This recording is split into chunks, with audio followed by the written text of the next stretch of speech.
call me Mystic Matt because I predict these things. Miles Johns takes on Daniel Marcos this Saturday at UFC Fight Night.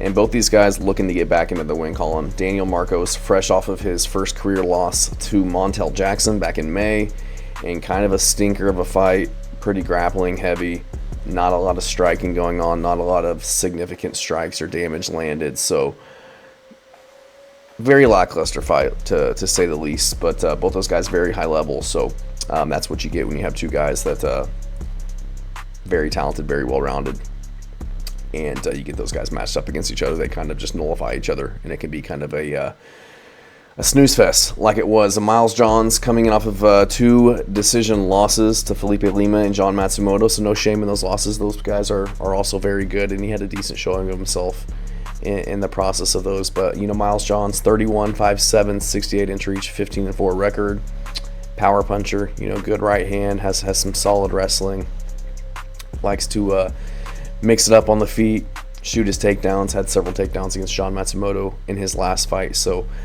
dangerous wherever the fight goes, good ground and pound, not really the biggest submission threat, but does have power in the hands, does have some knockouts back in the day. And Daniel Marcos, very technical striker, a lot of skills on the feet, has good wrestling himself, has good takedown defense, and again, was 17-0 prior to his last fight with several wins in the UFC. He was on a 5-fight winning streak heading into that Montel Jackson fight. So this is going to be an interesting one. It's going to depend on, can Miles Johns get it to the ground? Can he land his big strikes? Can Daniel Marcos keep it on the feet and just kind of outpoint Miles Johns? And I'm leaning towards Daniel Marcos in this one. I think he gets it done.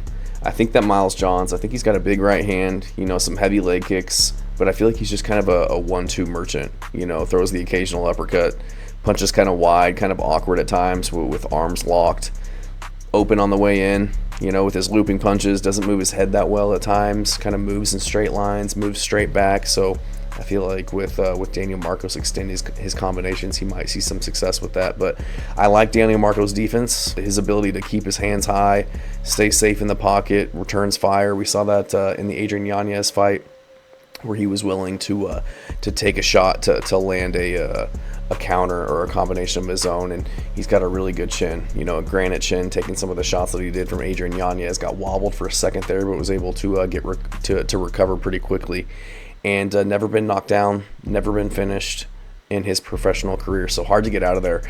And I like his his composure on the feet, never really allows himself to get over his skis or kind of get out of position to where guys are able to get good takedowns on him.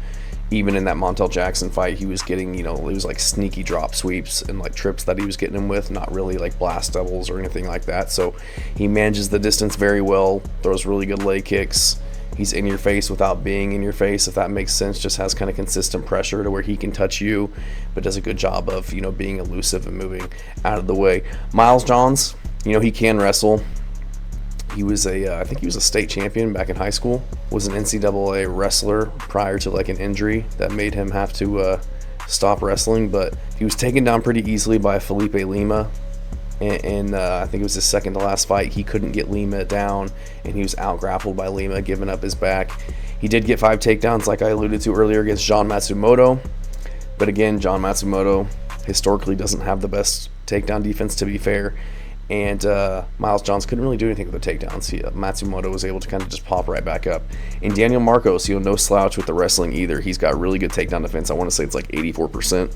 And he will shoot his own takedowns offensively. He got 2 on Adrian Yanez in the third round of their fight. And he also got 3 on Montel Jackson, who is a very high-level wrestler.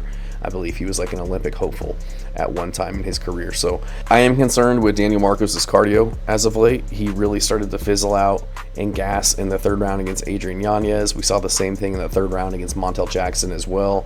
Both those fights were, very fast-paced. Adrian Yanez with the pressure in the boxing, and Montel Jackson was a very grappling heavy fight between those guys in the clinch on the ground. So I just don't know if Miles Johns is going to be able to push as high of a pace as Adrian Yanez, or really have the ability to put Daniel Marcos on notice with the wrestling or the striking ability the way that Montel Jackson was. So I just don't know if this is going to be I don't know if he's going to have to worry about the cardio or the push coming his way from Miles Johns. And I liked how Daniel Marcos, given the high pace of the Adrian Yanez fight, I like how well he did handling the boxing of Adrian Yanez, who I think is a much better striker than Miles Johns. I like how he managed the wrestling and the striking of Montel Jackson, who again was, high-level wrestler, really fast, powerful hands, who's able to not really take any major shots or take any damage. Neither of them really committed to anything, so that's got to be mentioned. But I thought he had a measured approach in that fight. I felt like he could do a little bit more, but I thought it could have gone a lot worse against a guy as dangerous as Montel Jackson. So I think that Miles Johns' style is pretty easy to figure out, and I think that Marcos is the better striker technically. I think he's more dynamic. I think he mixes it up a little bit better with his kicks, his punches, extends his combinations with multiple strikes, does step and elbows, will look for uppercuts, knees in the clinch, things like that. So I think he'll be responding to Miles Johns' kind of one and done striking style with multiple punches coming back his way and just kind of out-voluming him and managing the distance as the fight progresses. I think he'll be able to deal with the power right hand coming his way and the takedowns from Miles Johns. I don't think that's really anything he hasn't seen before. And Miles Johns will gas if he shoots too many takedowns and tries to make it scrappy, mixing in the grappling. So I don't see him pushing such an insane pace to where Daniel Marcos can't keep up. I think Marcos has more tools in the toolbox. I think he's a little bit more well-rounded. I think he's got more finishing potential. Miles Johns is on a 2-fight losing streak. He doesn't really have any big wins when you look back through his career. Vince Morales, Dan Argueta, in a fight that he was turned to a no contest because he popped for Turinabol. That needs to be mentioned. And that was only 2 years ago. Beats Cody Gibson, Douglas Silva, and De Andrade. These guys are, mid-30s, upper 30s. Before that, Anderson Dos Santos, Kevin Natividad, doesn't have any signature wins. Lost to John Castaneda, Mario Batista. Takes kind of a step up in competition. I feel like Mario Batista is elite. John Castaneda, I feel like, is very underrated. And then Felipe Lima, Jean Matsumoto, he's losing to these top-tier guys. And I feel like Daniel Marcos is a top-tier guy. I don't think that Miles Johns has the ability to really just control and take over in this fight. I don't think that he's going to be able to catch Daniel Marcos on the feet. He hasn't had a knockdown or a finish in 4 years.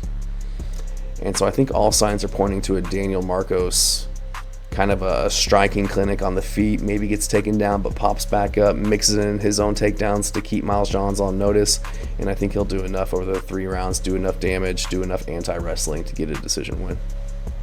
Thanks.